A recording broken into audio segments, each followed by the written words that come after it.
bem-vindos ao Paulo de Tarso. Como a Valquíria falou, há muitos anos atrás eu participava aqui da casa, minha professora, Dona Lígia, que foi a construtora de tudo isso, que trouxe ensinamento para muita gente. Aí um dia eu cheguei muito tímido aqui no centro, e a Dona Lígia falou para mim: olha, você vai fazer palestra, você vai... A sua ajuda, a sua contribuição dentro do Espiritismo vai ser através de palestra. Gente, eu quando reunia duas pessoas do meu lado, já travava, não conseguia falar. E eu falei: Dona Lígia, a senhora tá louca que eu vou ficar falando com as pessoas. E ela falou: não, vai que é isso que vai acontecer. E realmente aconteceu, tá? É lógico que eu coloquei aquilo na cabeça e eu comecei também a buscar isso, né? Dentro daquilo, buscar e acharei. Porque se nós não buscarmos, se nós não fizermos a nossa parte, dificilmente nós vamos alcançar o nosso objetivo. Então nós temos que fazer a nossa parte. E aí, quando nós chegamos aqui no Centro Espírita, a gente vem ao Centro Espírita por quais motivos? Nós temos que pensar nisso. A gente vem aqui buscar assistência espiritual, a gente vem aqui buscar assistência material, ou a gente vem aqui buscar assistência na área de estudo, de estudar, de desenvolver, de aprender. São esses três fatores aí que predominam em qualquer centro espírita kardecista. Então é isso que nós buscamos dentro do centro espírita. Hoje, nesse momento, agora, é um momento extremamente importante para nós. Por que ele é importante para nós? Porque longe das coisas que nos envolvem o dia inteiro, né? Na maioria das vezes as coisas materiais, longe disso, nós acabamos percebendo que nós precisamos de ajuda espiritual. E esse nosso momento é importante por conta disso, tá? Porque nós estamos aqui buscando aquela assistência que eu falei, que é a assistência espiritual. E é importantíssimo, a gente tem que aproveitar da melhor forma possível. Como eu aproveito? O que nós vamos passar aqui são as mensagens de Jesus, nada mais. Não sou eu que inventou, não foi a Valquíria, isso são mensagens de Jesus. Então, quando nós voltarmos para casa, depois de tudo que nós ouvimos aqui, o que se propõe? Vamos refletir, né? E pensar, e colocar a cabeça no travesseiro. E não adianta ficar só refletindo também. Porque só refletir é fácil. Ficar só pensando que bacana, que legal. Jesus trazia cada mensagem bacana e tal. Não é isso, gente. Nós temos que partir para a próxima etapa, para o próximo degrau, que é: eu ouvi, eu entendi, agora eu tenho que praticar. Às vezes, nem sempre a prática é fácil para o nosso estágio evolutivo. Mas se nós não tentarmos, nós não vamos conseguir. E se nós conseguirmos praticar, ainda temos uma terceira etapa, que é a etapa do sentimento. Ou seja, praticar sentindo. Essa é a verdadeira caridade. Eu posso fazer caridade de diversas formas, mas a caridade verdadeira é aquela que você pratica e você está entendendo, está sentindo, está colocando energia positiva naquilo que você está fazendo. Essa é a verdadeira caridade. Pois muito bem, nosso tema de hoje: bem-aventurados os mansos e pacíficos. Foi falado aqui na vibração sobre a violência entre países, entre nações, às vezes até com base em religião. Então, acho que o tema de hoje é um tema que Jesus tratou há mais de 2000 anos atrás, mas que é extremamente atual. Vale para agora, como sempre, como tudo que Jesus deixou para nós. Todo o legado, todos os ensinamentos valiam há 2000 anos atrás e valem agora. E a gente tem que ouvir e tentar praticar. Bom, bem-aventurados os pacíficos Jesus falou dentro de um trecho extraordinário do Evangelho de Mateus, que chama o Sermão da Montanha. Vocês já devem ter ouvido falar sobre o Sermão da Montanha. O Sermão da Montanha é um trecho tão extraordinário, ele está no capítulo 5, 6 e 7 do Evangelho de Mateus. É uma passagem tão extraordinária que Mahatma Gandhi disse o seguinte: se acontecesse alguma coisa, algo extraordinário, e por um passe de mágica, nós perdêssemos toda a literatura espiritual do planeta, e sobrasse apenas e somente o Sermão da Montanha, Mahatma Gandhi disse que nós não teríamos perdido nada. Portanto, a síntese das orientações morais de Jesus nós encontramos no Sermão da Montanha. É lógico que todo o resto do Evangelho é muito enriquecedor, mas se nós conseguíssemos cumprir apenas o que está no Sermão da Montanha, já seria extraordinário para nós. Então vejam a importância do sermão. E o que acontece? As bem-aventuranças fazem parte desse trecho extraordinário que eu falei. Elas estão dentro dessa passagem de Jesus, e ele começa isso pelas bem-aventuranças, que vocês já devem ter ouvido falar, né? Das bem-aventuranças. Mas antes de nós chegarmos nas bem-aventuranças, porque nós vamos falar de uma aqui, de duas, aliás, nós precisamos entender o que precedeu o Sermão da Montanha. O que precedeu o Sermão da Montanha? O que levou Jesus a falar com tanto sentimento lá no sermão? Porque aquele dia ele não falou para as inteligências, ele não falou para a razão, ele falou para o coração. Então ele colocou sentimento. O que teria acontecido antes, então? E é sempre interessante a gente conhecer os bastidores, tá? O que teria acontecido antes do sermão, antes dele começar o sermão? Aí eu peço para vocês o seguinte: anotem o nome do livro aí, ou deixem na cabeça. A Boa Nova. O autor, Humberto de Campos, psicografado pelo Chico Xavier. A Boa Nova, tá? Bom, a Boa Nova, ela traz os bastidores de Jesus com os apóstolos, com todas aquelas pessoas com quem ele convivia. E dentro da Boa Nova, nós vamos perceber que cada um dos apóstolos tem um probleminha. Ninguém é perfeito, nós não somos perfeitos. E os apóstolos também não eram perfeitos. Então nós temos lá, dentre todos eles, alguns problemas. E Jesus está trazendo nesse livro A Boa Nova os problemas de cada um. E explicando. E é fantástico, porque isso é como você conhecer os bastidores de um filme, de uma novela. Como será que aconteceu? Isso então nós vamos encontrar no livro A Boa Nova de Humberto de Campos. Aliás, se vocês não conhecem Humberto de Campos, ele é autor também de Brasil, o Coração do Mundo, Pátria do Evangelho.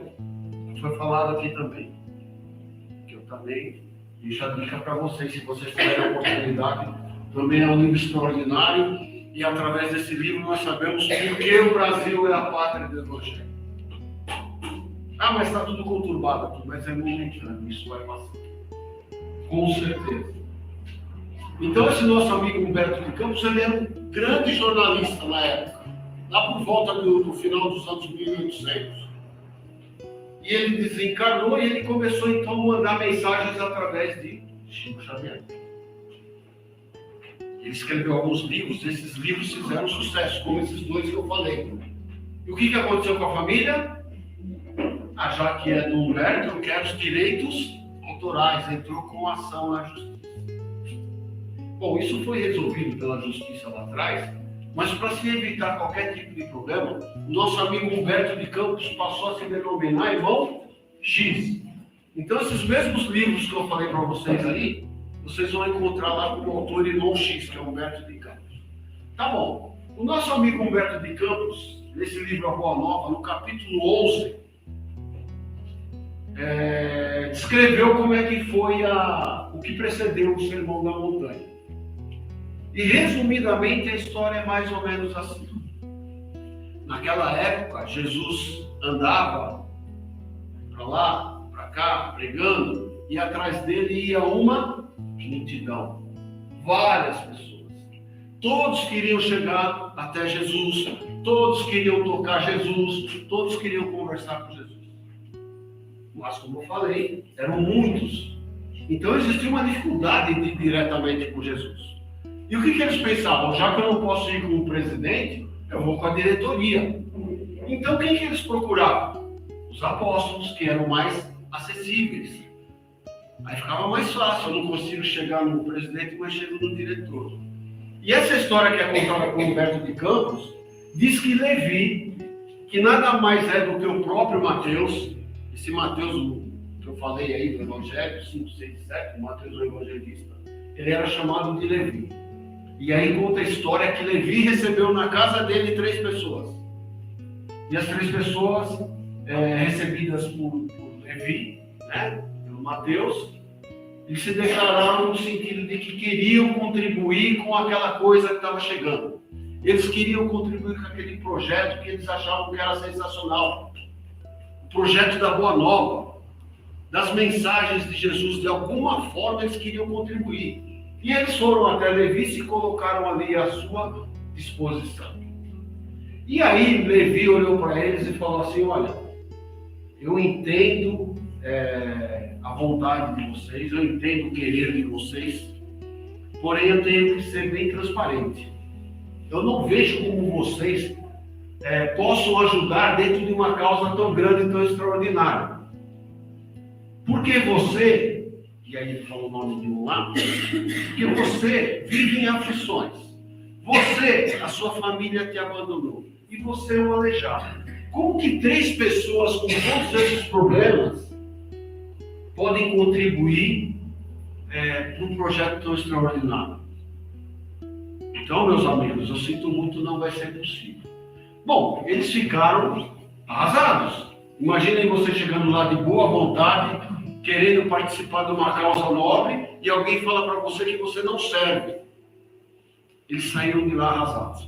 Porém, eles sabiam, já tinha corrido a notícia, que Jesus faria o pronunciamento no entardecer, logo ali perto. Eles foram embora tristes, mas eles iriam ao sermão que foi feito posteriormente. Tá? Bom, os amigos acabaram de sair da casa do Levi. Quem chegou?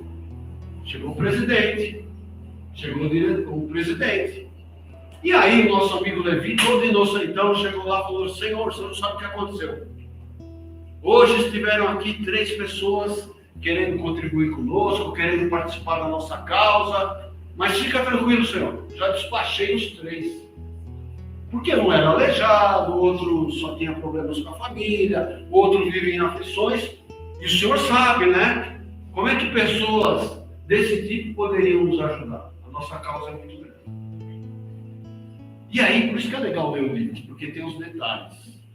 Jesus conhecia os problemas de todos os apóstolos, mas ele não chutava o pau da barraca, ele tinha entendimento. Então ele tratava aquilo sabendo da fragilidade de cada um. Então, com toda a calma, Jesus falou o seguinte para Levi: olha, Levi,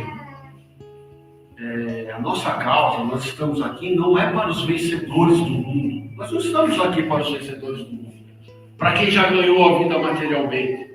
Nós estamos aqui exatamente para aqueles que passam por aflições, por aqueles que passam por necessidades, por aqueles que têm uma sensibilidade muito maior, justamente por causa disso. Quando as pessoas têm muita posse material, elas ficam meio isentas disso. Mas quando elas não têm, parece que ficam mais humildes, né, dentro da sua necessidade, e elas procuram o quê? Elas vão procurar ajuda. E Jesus falou então para eles o seguinte: nós viemos aqui por essas pessoas. E Levi, acho que caiu a moeda dele, porque ele deu uma mancada. Mas não foi por querer, foi por inocência. Mesmo assim, dali a instantes, aconteceria o Sermão da Montanha. E aí nós vamos ao Sermão da Montanha. Essa história que precede aí é importante para a gente saber por que Jesus se pronunciou daquela forma. E quando Jesus chega para se pronunciar no Sermão da Montanha, que vamos ser conscientes, né? O pessoal fala Sermão da Montanha, parece que Jesus está lá no pico do Everest e está todo mundo aqui embaixo ouvindo. Não é assim, não é assim, né?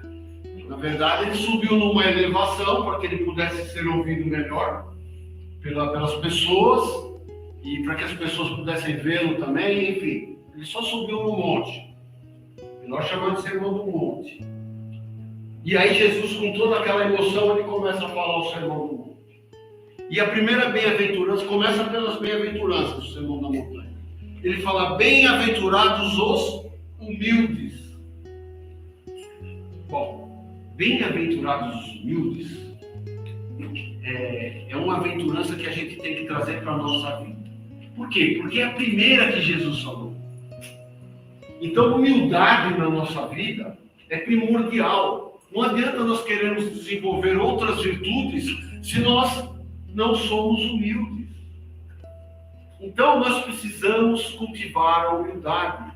Nós não somos melhores do que ninguém. Nós podemos ajudar as pessoas e podemos ser ajudados por elas. Então, humildade cabe em qualquer situação.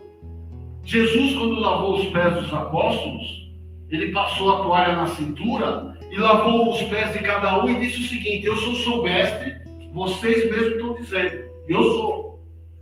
Então eu vou lavar os seus pés e vocês também têm que lavar os pés dos outros. É um grande exemplo, né, de humildade, de ajudar, de participar e de procurar entender o próximo. Bom, eu fiz questão de destacar a primeira bem-aventurança, que é a humildade, porque nós temos que trabalhar isso, sim, todos nós. E aí ele segue com as bem-aventuranças até que nós chegamos nessa. Bem-aventurados os mansos e pacíficos. E aí, tem muita coisa que Jesus pede para nós e efetivamente está distante da gente. Tem coisa que Jesus pede que nós falamos assim, eu não vou conseguir cumprir o que Jesus está pedindo. Porque esse negócio de ser manso e de ser pacífico é difícil dentro do mundo em que nós vivemos hoje. Mas aí nós temos que abordar isso de diversas formas, tá, gente? Então, dentro do Sermão da Montanha, que ele falou das bem-aventuranças mansos e pacíficos, nós temos que entender primeiro o que Jesus quis pedir para a gente. Primeiro ele falou o seguinte: bem-aventurados os mansos, porque eles herdarão a terra.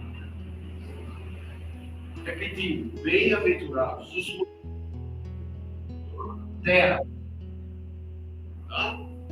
E bem-aventurados os pacíficos, porque eles verão a Deus. E nós temos que entender exatamente o que Jesus quis dizer com essas duas questões aí. Ser manso, gente, é uma questão que nós temos que também desenvolver. Ela não acontece por mágica. Nada na vida da gente é mágico. Olha, de um dia para o outro, virou ano 2000, esse tipo de coisa. Não é assim. Então, ser manso é, antes de mais nada, praticar. Como que se pratica? Nós todos aqui temos um dever, que é construir a paz. Nós precisamos construir a paz. A paz não vem de graça. Ela não aparece do nada. Então nós precisamos construir a paz. E como que nós conseguimos construir a paz? Construímos a paz através da educação. É fundamental. Então, o que nós estamos passando para os nossos filhos? O que estamos passando para os nossos netos? Isso sim é de fundamental importância. Porque se eu não estou enquadrado ainda no tempo de ser manso e pacífico, eu posso preparar o meu filho, posso preparar meu neto, meu bisneto, através do quê? Da educação. E como que nós educamos uma criança? Com exemplos. Então nós precisamos exemplificar a partir da nossa casa, a partir do nosso lar, para que nós possamos, todos juntos, modificar todo o ambiente. E cada um com a sua responsabilidade. Meu vizinho não faz, problema do vizinho. Eu faço. E eu vou tentar fazer da melhor maneira possível. Então, ser manso, do jeito que Jesus falou, não é ser idiota, não é ser um bobo, não é deixar as pessoas pisarem em você e transformar você em um cavalo. Não é isso. Não é disso que nós estamos falando. Ser manso é o quê? É ter autocontrole. Ser manso é o quê? É ter equilíbrio. Mas isso não é fácil. Imagine se nós somos insultados e conseguirmos manter o nosso equilíbrio, conseguirmos manter o nosso controle. Isso é ser manso.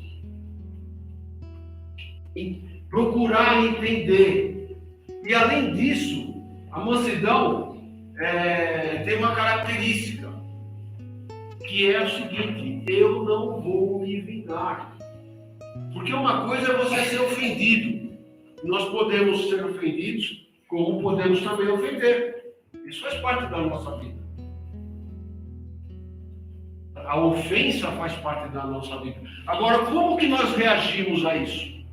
Quando alguém nos ofende, nós não gostamos. Eu vou pagar na mesma moeda, eu vou apagar o fogo com gasolina, ou eu vou apagar o fogo com água? Então, é preferível apagarmos o fogo com a água. Isso é o correto. E o que é isso? É exatamente o contrário da gasolina. Se alguém está violento com você, está violentando você, você tem que procurar devolver isso com equilíbrio, tranquilidade, com autoconhecimento. Mas isso não é fácil. Bom, se não é fácil, nós temos que fazer o quê? Se não é fácil, nós temos que correr atrás e buscar nos aprimorarmos. Nós temos aí diversas religiões, diversas doutrinas que fazem bem para as pessoas. Bem, cada um vai usar o remédio que achar melhor. Estamos aqui porque o nosso remédio é o Espiritismo. Nós achamos que o melhor para nós é o Espiritismo. Existem outras pessoas que acham diferente, que acham outras doutrinas. E nós temos que respeitar a todas essas pessoas. Porque cada um tem o remédio que precisa. Então, esse é o respeito. Dizem também que é uma covardia quando você é insultado e não reage à altura. Eu digo para vocês que numa situação dessa, nós não podemos chamar isso de covardia, sim de inteligência. É bem diferente covardia de inteligência. Então, se alguém te insultou, se alguém te machucou, se alguém te feriu, você tem que ser inteligente o suficiente para saber lidar com aquela situação e não se envolver com a pessoa em energias negativas, que é o que vai acontecer. Quando eu não reajo da maneira que outra pessoa está fazendo, eu estou anulando um relacionamento que, se eu fomentar, isso vai me levar a dramas futuros, a desentendimentos, a conflitos, que talvez eu não consiga resolver nessa encarnação, e nem na segunda, e nem na terceira, e isso vai se arrastando e atrasando o quê? O nosso desenvolvimento espiritual. Então, não é covardia, é inteligência. Só que tem uma coisa. Jesus condenou a violência. Jesus condenou o rancor, o ódio, esse tipo de coisa. Agora, ele não condenou a autodefesa. Eu posso me defender. Se alguém quiser me agredir, eu, por instinto, como um animal, eu vou me defender. Por quê? Nós temos o instinto de sobrevivência.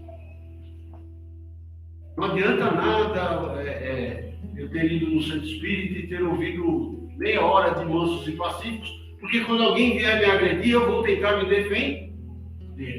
Porque isso daí é um instinto animal, um instinto natural do ser humano. Bom, se defendeu, ótimo. Aí voltamos lá na mansidão. A mansidão, o que é? É o equilíbrio de não devolver na mesma moeda. De não fazer aquele fogo aumentar mais ainda. Essa é a ideia.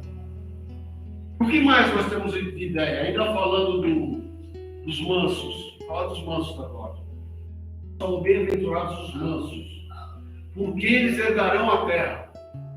Para quem disse que eu quero herdar a terra?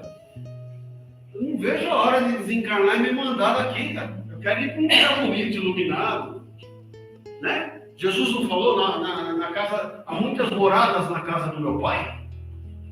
São 400 bilhões de galáxias, cada galáxia com 400 bilhões de estrelas, cada estrela com o seu conjuntinho de planeta e por aí vai.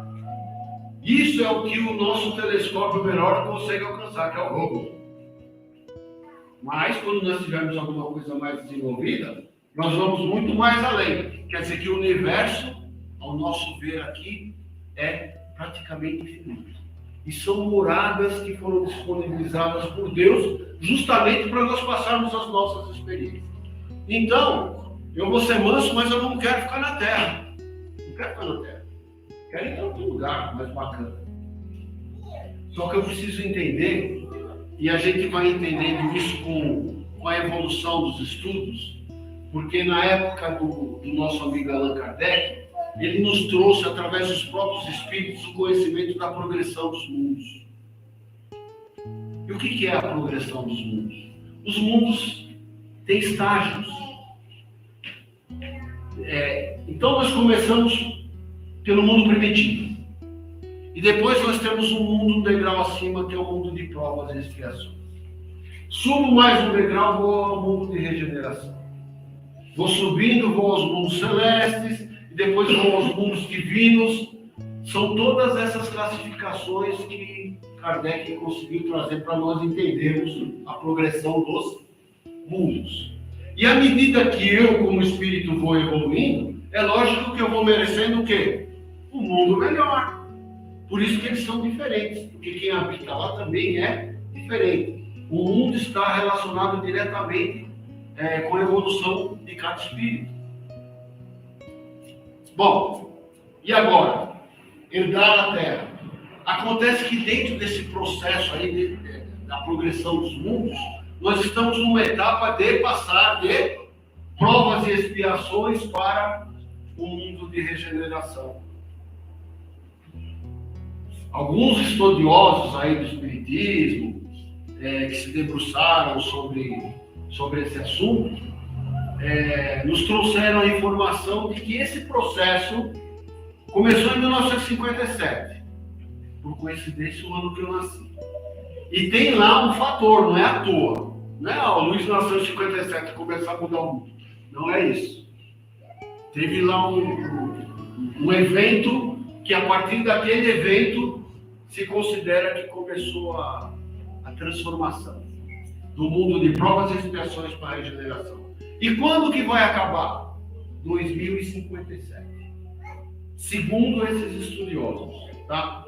Enfim, sendo este o período ou não, a verdade é que nós vamos transitar de provas e expiações para a regeneração. Aqui em provas e expiações, predomina o mal ou o bem? Aqui, eu digo para vocês que infelizmente predomina o mal nesse nosso mundo de provas e expiações. E no mundo de regeneração que vai chegar? No mundo de regeneração, estou falando da própria Terra, tá? No mundo de regeneração, o que vai acontecer? Vai predominar o bem. Vai existir o mal ainda? Vai. Mas a maioria da população da Terra estará com tendência para o bem. É assim que vai acontecer.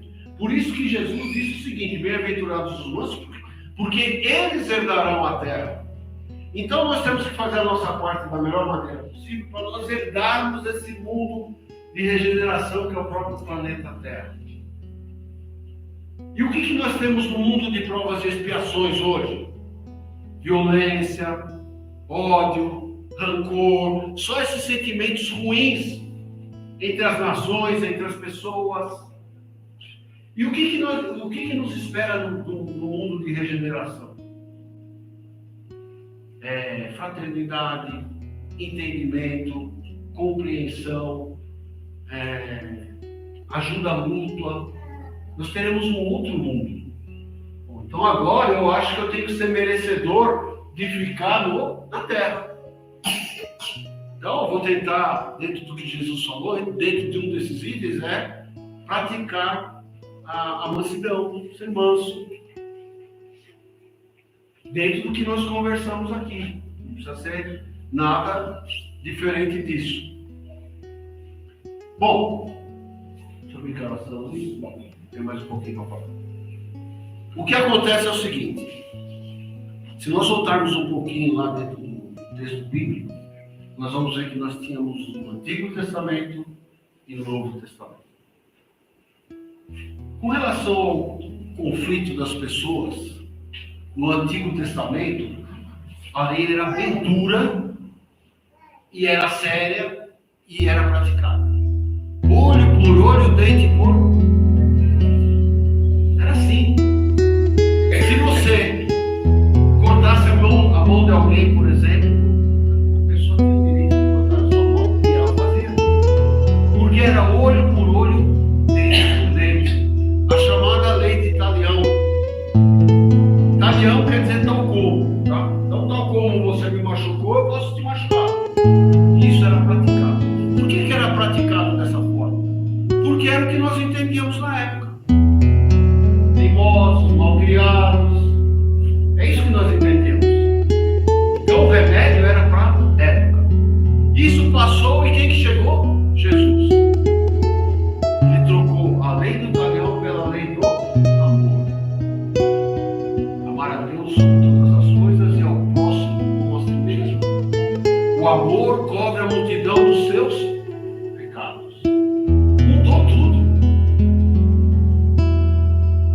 Então agora nós temos que seguir um caminho diferente do que era praticado lá no Antigo Testamento, que é justamente o caminho de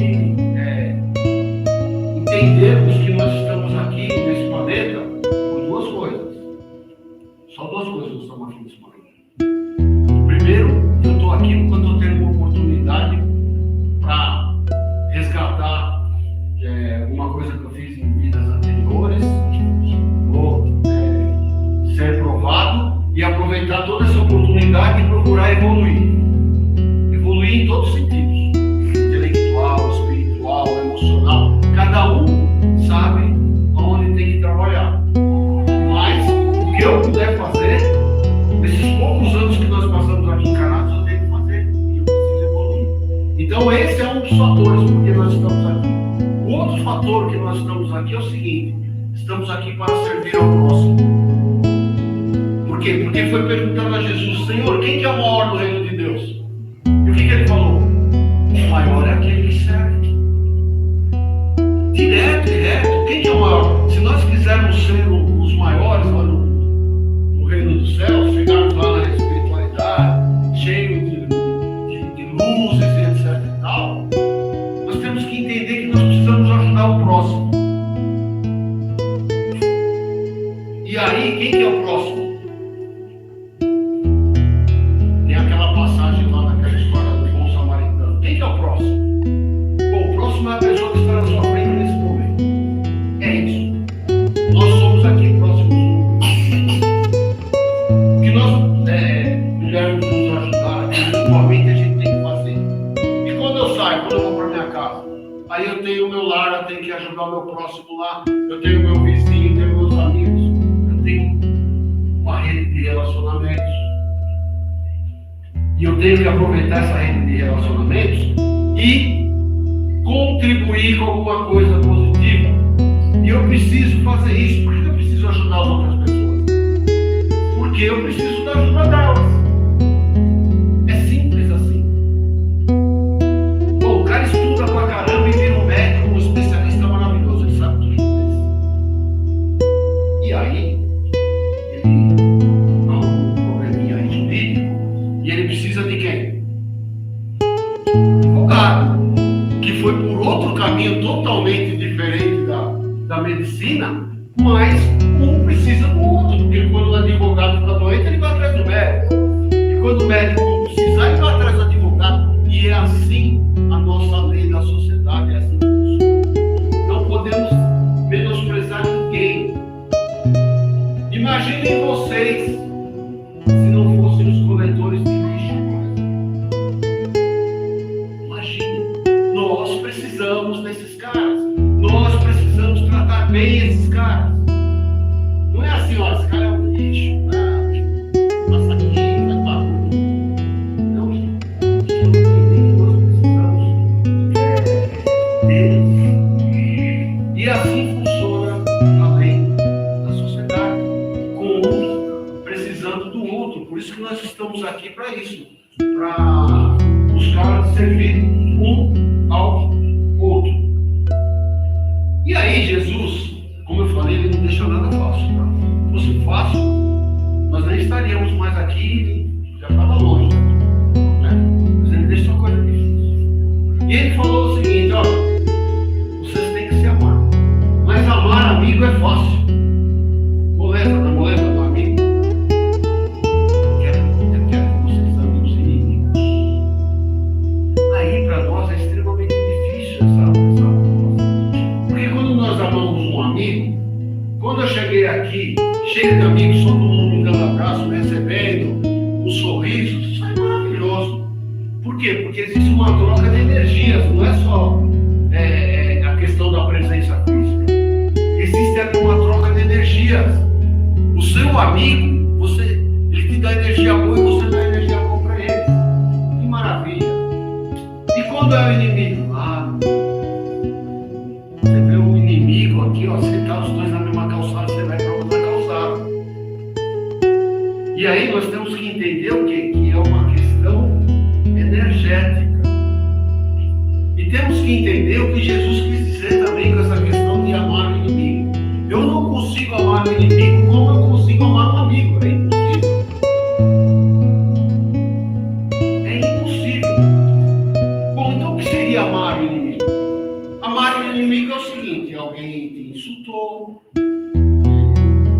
um problema, tal, sabe essas questões, esses conflitos de relacionamento, tal. E aí, você não pode ficar ligado a essa pessoa através de um sentimento de vingança. Ela me fez, mas pode esperar. Pode esperar que vai ter volta. Mas sempre eu não perdoo, vai ter volta. Então, amar o inimigo é o seguinte: você não precisa ter relacionamento. Imagina, com o seu inimigo, você vai chamar ele para almoçar com você na sua casa, comer um churrasco, nada disso. Não é essa a intenção. A intenção é o seguinte: não deseje mal para essa pessoa. Não queira se vingar dessa pessoa. Quando você consegue fazer essa separação, você já está amando o seu inimigo. Você não está fomentando o conflito, nada disso. Então nós temos que estancar isso aí. E de quem é a responsabilidade? Do inimigo ou nossa que nós estamos aqui? E aí eu digo para vocês, sinto muito, porque cada vez que vocês vêm aqui, vai aumentando a responsabilidade de vocês e não de quem não vem. A nossa responsabilidade vai aumentando, porque nós vamos aprendendo e como eu falei, a partir daí nós temos que praticar. É tudo um processo muito difícil, eu não estou falando que é fácil. Jesus falou também, ó, quando alguém te bater numa face, oferece a outra. Você está de brincadeira comigo? Se alguém bater na minha face e oferecer a outra, tudo isso nós temos que entender que é muito figurativo. Isso é uma figura. E é exatamente aquilo que eu falei. Se alguém te bater numa face, não vai pagar o fogo com gasolina, da mesma forma. Porém, como eu falei também, nós temos direito à nossa defesa. Se alguém vai te machucar fisicamente e tal, você tem todo o direito de se defender. E tem o direito depois de parar e refletir e não avançar com um conflito desnecessário.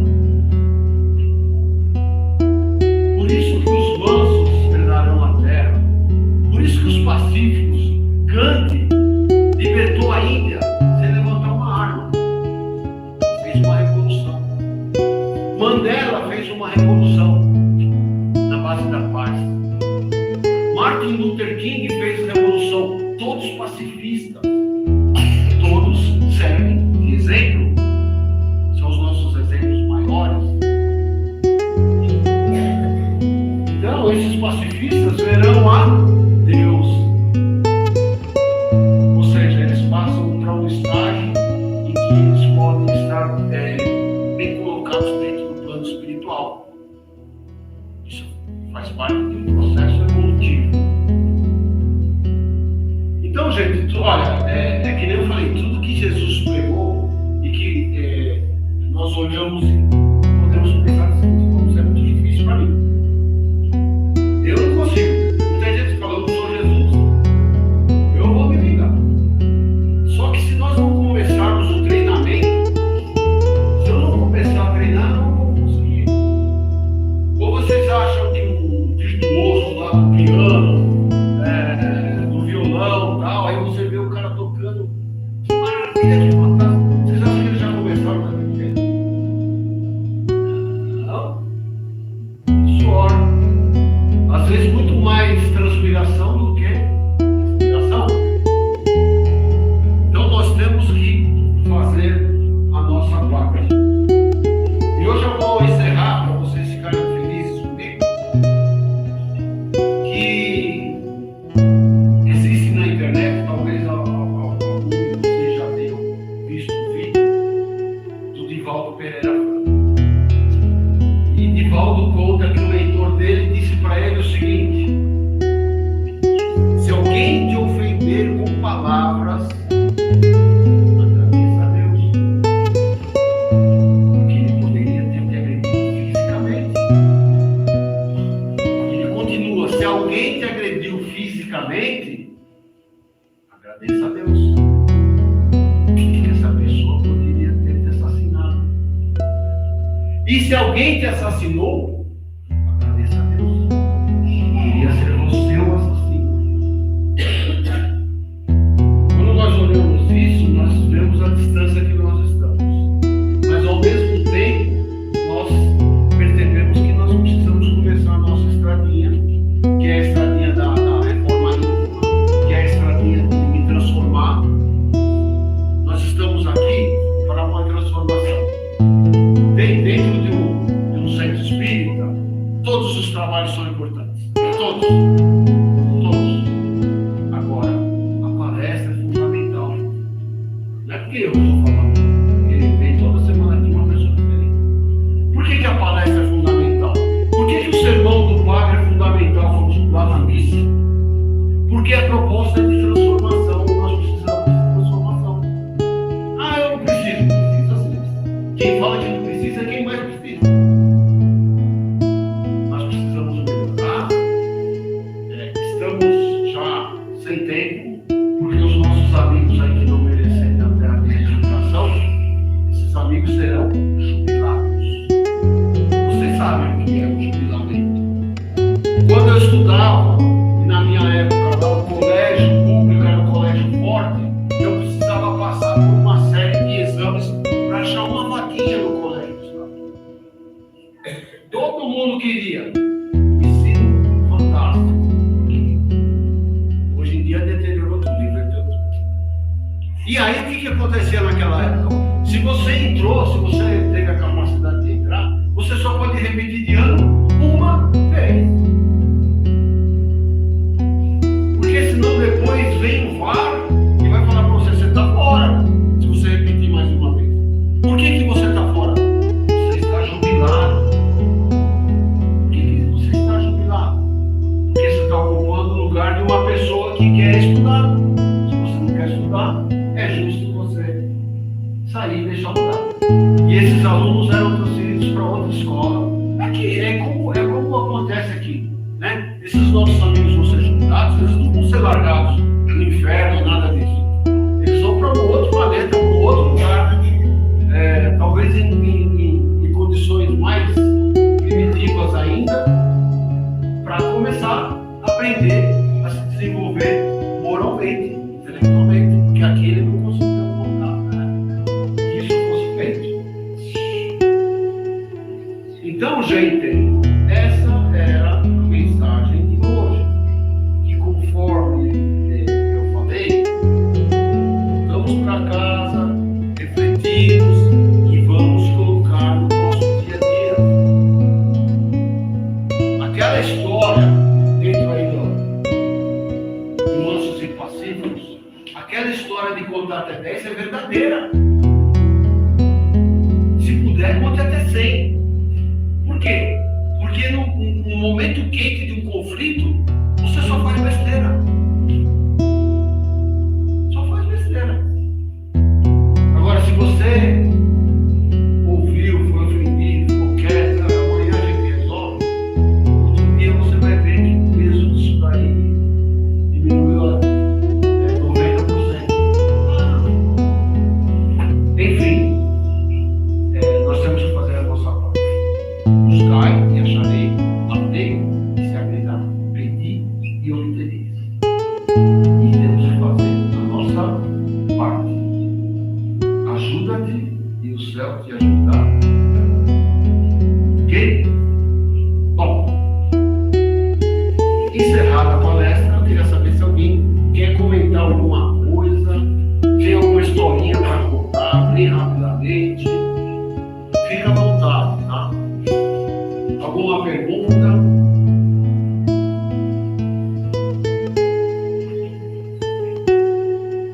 Todos tímidos? Então, eu era assim. Não falava nada, não abria a boca. Imagina alguém me perguntar alguma coisa. É? Mas é isso, eu espero que vocês tenham entendido. Ah, pelo menos uma. Pode falar bem alto.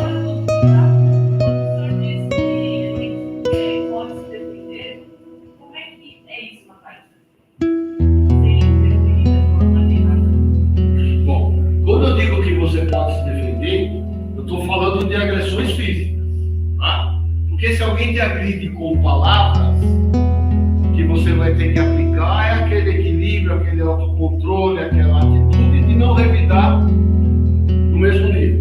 Isso é com palavras, né? Alguém te ofendeu extremamente.